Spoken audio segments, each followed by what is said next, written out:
अब खबरें विस्तार से। भाजपा में शामिल होने के बाद रोहन गुप्ता ने कहा कि एक संचार प्रभारी है जिनके नाम में राम आता है, उन्होंने हमसे सनातन का अपमान होने पर चुप रहने को कहा था।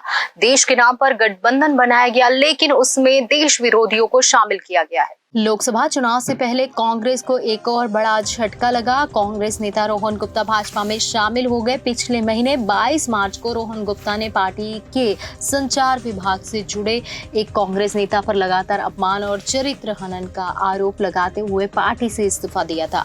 भाजपा में शामिल होने के बाद रोहन गुप्ता ने कहा कि कितने विरोधाभास हो सकते हैं। एक संचार प्रभारी है जिनके नाम में राम है, उन्होंने हमसे सनातन का अपमान होने पर चुप रहने को कहा था। देश के नाम पर गठबंधन बनाया गया, लेकिन उसमें देश विरोधियों को शामिल किया गया। ऐसी क्या मजबूरी है कि जिस तरह से केजरीवाल पर खालिस्तानियों से जुड़े होने का आरोप लगा था और आज वही केजरीवाल उनका समर्थन कर रहे हैं। रोहन ने कहा कि मैं नवरात्रि में भाजपा में शामिल होकर गर्व महसूस कर रहा हूं। मैं बिना किसी उम्मीद के देश को आगे बढ़ाने में अपना योगदान देना चाहता हूं। उन्होंने आगे कहा कि मैं पिछले 15 साल तक कांग्रेस में था, जबकि मेरे पिता 40 साल तक कांग्रेस में रहे।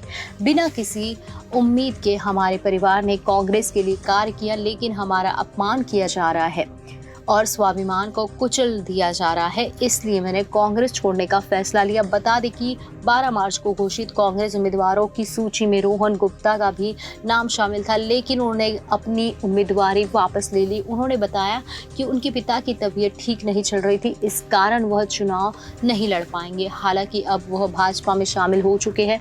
रोहन गुप्ता ने सोशल मीडिया प्लेटफॉर्म एक्स पर पोस्ट करते हुए कहा कि गंभीर बीमारी के कारण मेरे पिता अस्पताल में भर्ती है। मैं कांग्रेस उम्मीदवार के रूप से अहमदाबाद पूर्व संसदीय क्षेत्र से अपनी उम्मीदवारी वापस ले रहा हूं। मैं पार्टी की ओर से नामित नए उम्मीदवार को पूरा समर्थन दूंगा। गुप्ता ने एक पत्र के जरिए गुजरात कांग्रेस अध्यक्ष शक्ति सिंह गोहिल को अपना नाम वापस लेने की जानकारी दे दी है।